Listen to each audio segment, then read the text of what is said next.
Leeds United are back in the Premier League, and with that, a rivalry older than football itself comes roaring back. No, really, this goes way beyond football. I'm talking about a 15th century conflict between the House of Lancaster and House of York. Fast forward 500 years, and the battlefield just became the football pitch. It's Leeds versus Manchester United. Welcome to FBX Club Files, a series where we look at every Premier League club playing next season. We won't just be breaking down legacy, drama, meltdown, rivalries, and most of all banter. We have to have banter, but we'll also be reviewing their season and previewing what's to come next season. Today's club, if you haven't guessed it already, they've been loved, hated, feared, and most recently been underestimated. They are built on rebellion and sheer grit, and newly promoted Leeds United. Leeds and Manchester United are next door neighbours. They're about 40 miles apart. But trust me, the distance does not matter. The rivalry goes beyond football. It's generational hatred. It's deep-rooted, old-school, proper nasty.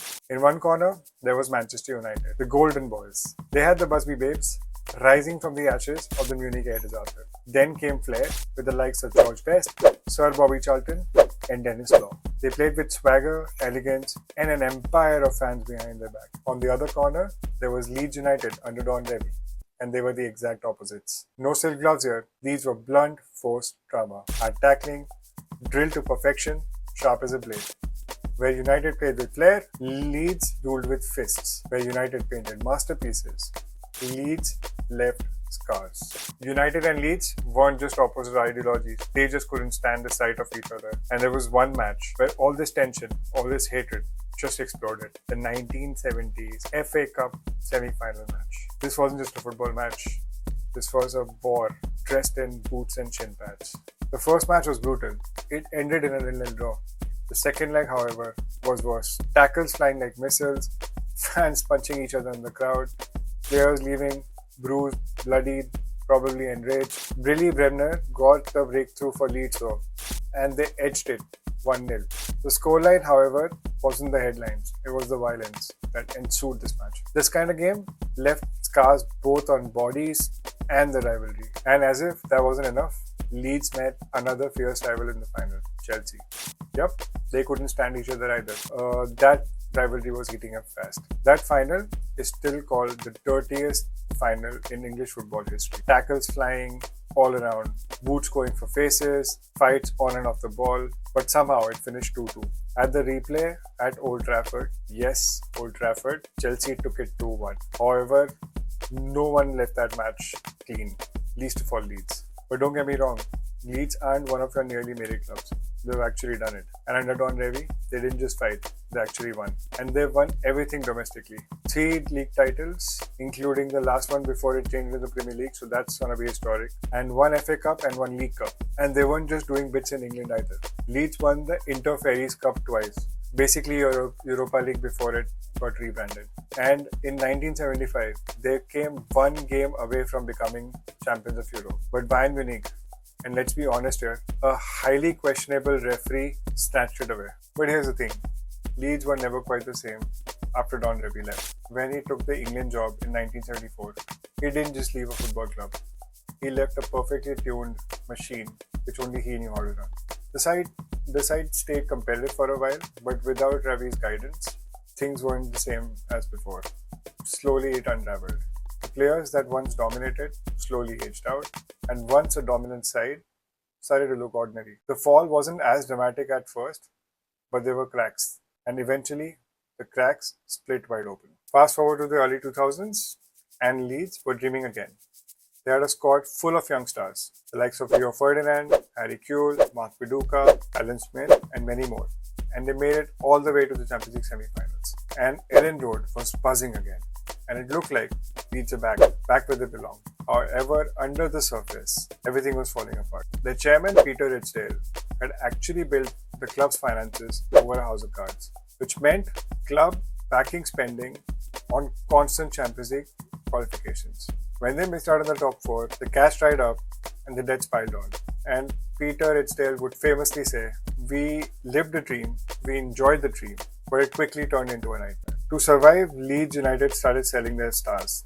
They sold Rio Ferdinand and Smith to Manchester United, Kuhl to Liverpool, and Viduka to Middlesbrough, and their squad was gutted. And with that, the results suffered.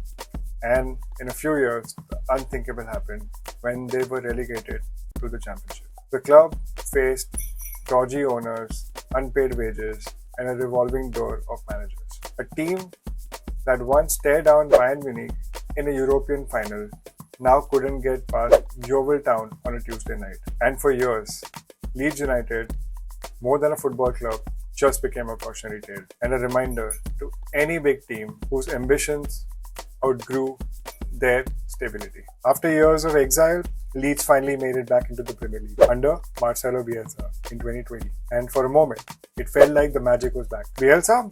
Well, he wasn't just a manager. He was a philosophy, a cult figure who would rather resign than compromise on his beliefs. He made Leeds play fearless, high-octane and attacking football, full of risks and chaos. The training sessions were incredibly brutal, while their opponents were pressed to exhaustion. And the fans? Well, they were believers again. Bielsa gave Ellen Road something they hadn't felt in years, a purpose. But what followed next was a different kind of chaos. Injuries piled up, results dropped, and eventually even a cult couldn't save the collapse. Bielsa was out. Then in came Jesse Marsch. Then out again. A few relegations, a few promotions. However, their identity blurred. Leeds were caught something between the past and what came next.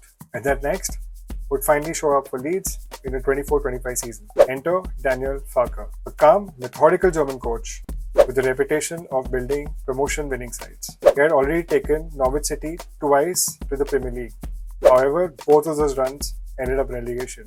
Even though his top-flight record would be thin with only 6 wins in 49 matches, his championship record is undeniable. And with Leeds, he was ready to prove a point.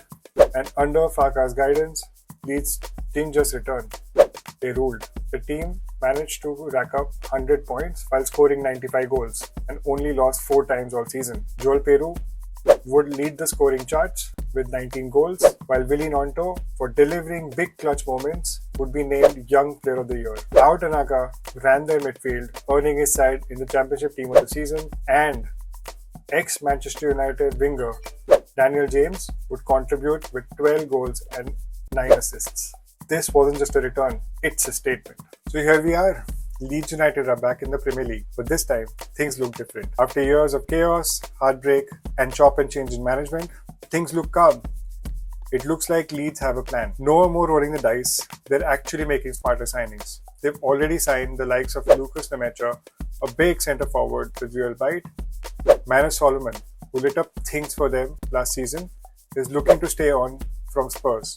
And they've already added real steel to their backline with the likes of Jota Biol, who brings grit and control to their defense. And maybe these smarter signings have something to do with Red Bull's recent investment into the club. Red Bull is now a minority stakeholder at Leeds United. They're not changing the name, but their blueprint is clearly in the room. And Farke, well, he's been here before already, twice with Norwich. But this isn't Norwich. This is Leeds United, a much bigger club with bigger expectations and a fan base that never lets up. So what's next? Will they carry their 100-point swagger in the next season? Will their new signings click from the get-go? Can Farke finally write his name in the history books with Leeds United at the top level? One thing is for sure, Leeds are back, and this time they might be here to stay. Hey guys, thank you for watching the first episode of FBX Club Files, where we go deep, club by club, covering every Premier League team playing next season. If you haven't, please consider subscribing, and we're aiming for just 30 likes to give us encouragement to get to the next video as soon as possible. This has been Mo from Football Banter X, and I'll see you in the next video.